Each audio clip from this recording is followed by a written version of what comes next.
നമസ്കാരം. ഈ മണിക്കൂറിലെ ഏറ്റവും സുപ്രധാനമായ വാർത്തയിലേക്കാണ് പോകുന്നത്. യുപിയിൽ SP-BSP സഖ്യം പ്രഖ്യാപിച്ചു. ലക്നൌവിൽ മായാവതിയും അഖിലേഷ് യാദവും സംയുക്ത വാർത്താ സമ്മേളനം നടത്തിയാണ് സഖ്യപ്രഖ്യാപനം നടത്തിയിരിക്കുന്നത്.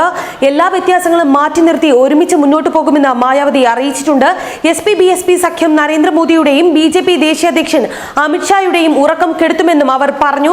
ലോക്സഭാ തെരഞ്ഞെടുപ്പിൽ ഒരുമിച്ച് മത്സരിക്കാനും ഇരുവരും തമ്മിൽ ധാരണയായിട്ടുണ്ട്. നിയമസഭയിലും സഖ്യം തുടരും. SP-BSP സഖ്യം പുതിയ രാഷ്ട്രീയ വിപ്ലവത്തിന് തുടക്കം കുറിക്കുമെന്നും മായാവതി പ്രത്യാശ പ്രകടിപ്പിച്ചിട്ടുണ്ട്. യുപിയിൽ ഒരുമിച്ച് മത്സരിക്കുന്നത് തെരഞ്ഞെടുപ്പിൽ ലാഭം കൊയ്യാനല്ല. യുപിയിൽ BJP അധികാരത്തിലെത്തുന്നത് ഈ സഖ്യത്തിലൂടെ തടയാൻ കഴിയുമെന്നും അവർ പറഞ്ഞു. കോൺഗ്രസിനെതിരെയാണ് സഖ്യം രൂപം കൊണ്ടിരിക്കുന്നത്. അഴിമതി വൻതോതിൽ വർദ്ധിച്ചത് കോൺഗ്രസിന്റെ ഭരണകാലത്താണെന്നും ഇരുവരും വാർത്താ സമ്മേളനത്തിൽ ആഞ്ഞടിച്ചിട്ടുണ്ട്. 38 സീറ്റുകളിൽ വീതം മത്സരിക്കാനാണ് SP-യും BSP-യും തമ്മിൽ ധാരണയായിരിക്കുന്നത്. കോൺഗ്രസും BJP-യും പിന്തുടരുന്നത് ഒരേ സാമ്പത്തിക നയമാണ്. 2019 ലോക്സഭാ തെരഞ്ഞെടുപ്പിലെ SP-BSP സഖ്യത്തെക്കുറിച്ച് അഭ്യൂഹങ്ങൾ തുടരുന്നതിനിടെയായിരുന്നു സംയുക്ത വാർത്താ സമ്മേളനം വിളിച്ച് അഖിലേഷും മായാവതിയും സഖ്യം പ്രഖ്യാപിച്ചത്. ആഴ്ചകളായുള്ള ചർച്ചകൾക്ക് ശേഷമായിരുന്നു കോൺഗ്രസിനെ ഒഴിവാക്കി സഖ്യം ചേരാൻ SP-യും BSP-യും തീരുമാനിച്ചത്. കഴിഞ്ഞയാഴ്ച ഇരു നേതാക്കളും ഡൽഹിയിൽ കൂടിക്കാഴ്ച നടത്തിയിരുന്നു. ഇതിനു പിന്നാലെ കോൺഗ്രസിനെ ഒഴിവാക്കിക്കൊണ്ട് SP-യും BSP-യും ചേർന്ന് മഹാഗഠബന്ധൻ രൂപീകരിച്ച് തെരഞ്ഞെടുപ്പിനെ നേരിടാൻ ഇരു നേതാക്കളും തീരുമാനിച്ചതായി റിപ്പോർട്ടുകൾ പുറത്തെത്തിയിരുന്നു.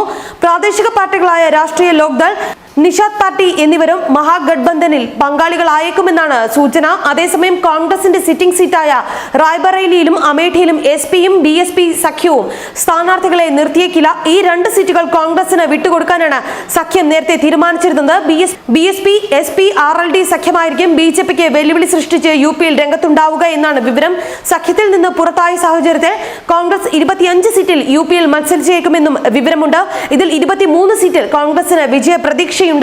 കഴിഞ്ഞ വർഷമാണ് അഭിപ്രായ ഭിന്നതകൾ മാറ്റിവെച്ച് SP-യും BSP-യും കൈകോർത്തത്.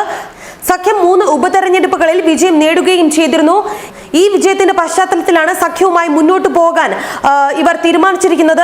ലോക്സഭാ തെരഞ്ഞെടുപ്പിനെയും സംയുക്തമായി നേരിടാനാണ് SP-യും BSP-യും തീരുമാനിച്ചിരിക്കുന്നത്. അഖിലേഷ് നേതൃത്വം നൽകുന്ന സമാജ്വാദി പാർട്ടിയും മായാവതി നേതൃത്വം നൽകുന്ന ബഹുജൻ സമാജ് പാർട്ടിയും സഖ്യം ചേർന്നത് BJPക്ക് കനത്ത തിരിച്ചടി ഉണ്ടാക്കുമെന്നാണ് വിദഗ്ധരുടെ അഭിപ്രായം. ഇതിലേക്ക് കോൺഗ്രസ് കൂടി ചേർന്നിരുന്നെങ്കിൽ BJP ശരിക്കും വിയർക്കേണ്ടി വരുമായിരുന്നു. എന്നാൽ കോൺഗ്രസിനെ വേണ്ടെന്ന് SP-യും BSP-യും പ്രഖ്യാപിച്ചു കഴിഞ്ഞിട്ടുണ്ട്.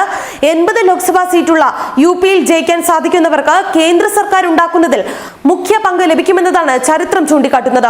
യുപിയിൽ ഒരുമിച്ച് മത്സരിക്കുന്നത് തെരഞ്ഞെടുപ്പിൽ ലാഭം കൊയ്യാനല്ല. യുപിയിൽ BJP അധികാരത്തിലെത്തുന്നത് ഈ സഖ്യത്തിലൂടെ തടയാൻ കഴിയുമെന്നും അവർ പറഞ്ഞു. കോൺഗ്രസിനെതിരെയാണ് സഖ്യം രൂപം കൊണ്ടിരിക്കുന്നത്.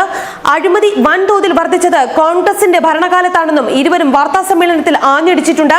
38 സീറ്റുകളിൽ വീതം മത്സരിക്കാനാണ് SP-യും BSP-യും തമ്മിൽ ധാരണയായിരിക്കുന്നത്.